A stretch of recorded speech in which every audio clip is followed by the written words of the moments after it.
And my hood on point, like what a wife's meet. You violate, and then you raise it straight across your white meat. That's my shit. If you talking your battles, you not excite me. I'm only worried about being in front of that cross. If they indict me, I get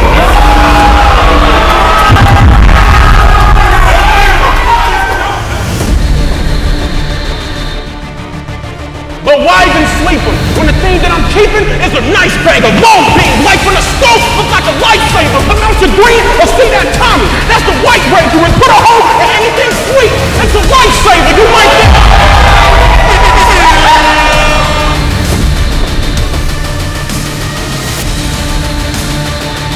Rains down, the sun goes, my sun bars been subpar, but I've been through it all, nigga. From gun rolls, cut scars, we both freaking. But that flag was only made for one star.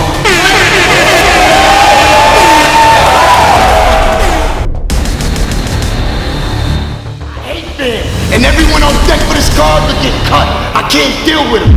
Bunch of rugrats. Fuck your pin, your gun too little to be in the field with them. I will smack the bitch out you, then chill with him.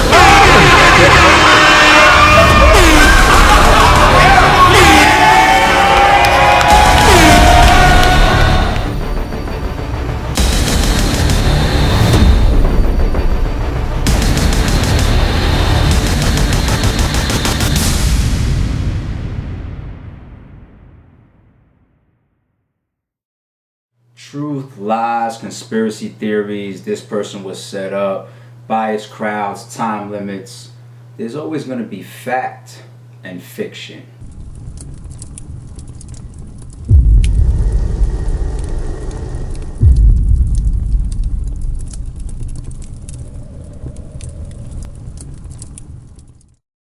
What up, what up, what up? It's your boy ARP, Rare Bit Entertainment. It's the movement, back with another blog for y'all as promised. Make sure y'all keep hopping on that VOD. We reduced the price for y'all. It's now dropped to $35. The groundbreaking Hollow vs. Math, Calico Big K, Sirius Jones Ill Will, Oops vs. Craig Lamar, the on-site battle, Floss the Boss vs. Nice, the 1SKs, entire card. We dropped the price for y'all, so make sure y'all go to rarebreedent.com.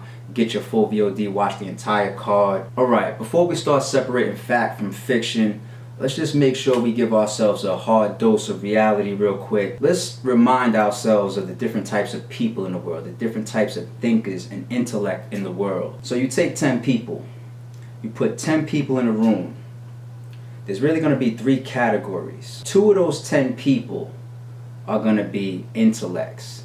They're going to be the type of people that if you put the data and the information in front of them, they're going to be able to put the puzzles together. They're smart, they're intelligent, they're innovators, the rare breeds, the lawyers, the doctors, the business owners, the leaders, the forward thinkers of the world. Of those 10 people in a room, 2 of those fit that category. After that, the next 3 people are kind of in the middle. Those are the people that are capable of putting the truth together if you kind of paint the picture for them. You know what I'm saying? They're not fully leaders, they're not really followers all the way. Just clear in the middle. You know what I'm saying? They're capable of accepting truth if you put it in front of them. They're not going to live in some false reality. Then the remaining 5 people in the room, those are like the trolls, the people that will never get it. Those are the people that will never lead, can never understand, born to follow, lower intellect and IQ levels. You know what I'm saying? Like, those are the people where you really need to avoid arguing with them, because even if you put the truth in front of them, sometimes they're not even capable of processing it. You know what I'm saying? Like my homie John Ryan said on his channel one time, he said you could tell the people that was born to work at Burger King. And that's no disrespect to people that work at Burger King and nothing like that. But that's what those last 5 people are. I've seen numerous times on social media, I've seen comments, I've seen tweets, you know, looking at the Hollow and Math battle. ARP wasn't fair with the groups of entourage, you know, 3 and 3. ARP even kicked Hollow's cousin off the stage. Once again, some people are just incapable of accepting reality and truth, even if it's in front of them. You see when both sides of the entourage go at it, and you hear Math on the mic, yo, get him out of here, he can't come on stage. And I'm saying, if he can't come, then he can't come neither. So it's eye for eye. It's one person from each side of the entourages that was going at each other. Nigga, chill out, chill out. Smoke you, nigga. Chill out. Look. Get him out of here. Get him out of here. Get him out of here. No. Stop Stop talking. Get him out of here. Get him out of here. Both of y'all control yours. Both of y'all control yours. Nah, he a problem. Both of y'all control yours. He a problem. He a problem. Get him out of here. If he can't come, then he can't neither. Do you see anybody from RBE or Drum Security kick him off the stage? You actually clearly hear Hollow the Don say, you want to wait in the wheel? That's what I'm saying. You might as well just go with Rick, because y'all gonna keep going at it. Yo, I just want to rap. I just want to rap. I just want to rap. And that would actually make sense because that's even in the battlers' contracts. I'm gonna make this clear now before the battle starts. This is real shit to both artists. I got so much respect. The fans is here to see y'all, for both of y'all. But y'all are also responsible for your entourage. They are an extension of you. If they have a problem, y'all have a problem too. Let's move on to another conspiracy that I've seen a few times. Hollow the Don was set up because Math Hoffa was already booked for his heavy half battle on Blood, Sweat, and Tears 6. Do you fools listen to music or do you just skim through it? I'm still talking to that last 5 people in the room, it seems. I think Ill Will's on the Blood, Sweat, and Tears 6 card coming up in a few weeks as well. He just has Serious Jones on the lap. We're just gonna skip him? Let me get this right. So hold on. We set up Serious Jones as well. What if Hollow the Don would have washed Matt, just totally bodied him, zipped him up, blew him off the stage? What would they say then?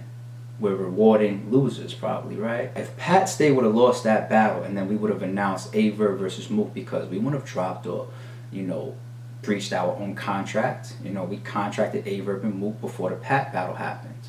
What would they say? They would say we set Pat up. Double booking happens every day, B. You know how many times we double booked before? You know how many times we forward booked before? Actually, there's another battle like that on Blood, Sweat, and Tears 6. Somebody's on Blood, Sweat, and Tears 6, and he's in the middle of locking in his battle for the card that's coming up right after that. I could keep the hypothetical going. I mean, it's kind of moving around now. I didn't put it out there. Y'all saw it on the pay-per-view. It's on the VOD. It's going to be on the battle. It's going to be dropping real soon. Hollow said clearly in his round. I know y'all wondering, loyalty and business don't mix. Well, I'm going to show you how that works. Like ARP hit me for the Mook battle. What y'all think I did? Call Smack first. But Smack can't tell me not to work with you. Because you paid money to feed my family. See, that's where it get personal. What if we locked in Hollow versus Mook a few weeks ago? What would y'all say? Did we set Math up? Well, let's try this conspiracy. RBE was biased for Math in the crowd. It was all Math fans and supporters in the crowd. So let's say Math had a plus 5 guests, all right? And then maybe 2 other people with him bought tickets, and then, let's round it up to 10. Everybody else that he invited came. He had 10 people with him. Math was 10 deep. What about the other 290 people in the building? Truth be told, the most pluses that's ever been negotiated during a business situation for an RBE match, the most pluses that have ever been on a contract is for Calico. That's just how he moves. He negotiates out of his price how many people is coming with him. Takes care of his people, moves with all of his family. So let's say Calico had a plus 30. Let's just throw a wild number out there. Plus 30 people came with Calico. How did Big K do? Work it out with a machine. I'm not giving any lip to cow. How you tough and moving? It's not a biased crowd, but okay. I might as well just stay with the battlers in question. Like, let's kind of stay on the Hollow and Math for a second. Has anybody ever seen Math fight a biased or a tough crowd in RBE? But I wasn't listening half the time. Shut up! Nigga like John shut. If Shorty don't shut up, look. I see this in crowd. Alright, cool. But I already know somebody's gonna say that's because that Show Off. Show Off had 1 million battles on RBE. He's very familiar with the fans and Club Drum. Okay. Anybody see Show Off versus O-Red? The game gon' pass a check and I'ma pass it back to you like a promise. You try to play me.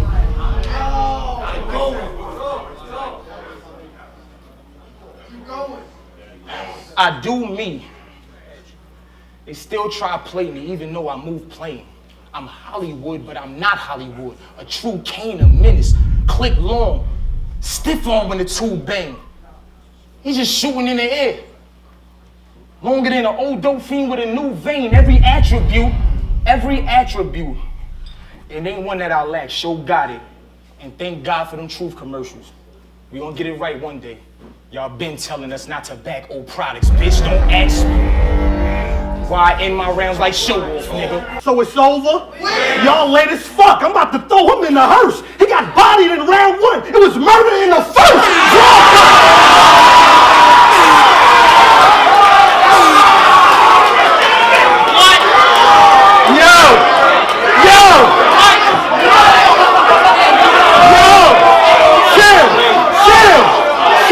Let's just stop lying to ourselves.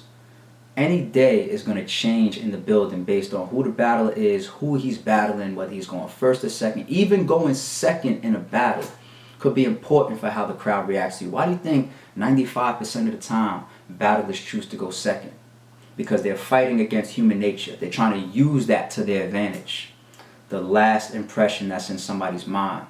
The fact that somebody could go first, have a crazy round, but if I equal his round and I go second, even if the rounds are equal, because I went last, because I went after that person, I'm going to get the edge. You're going to see the tide change.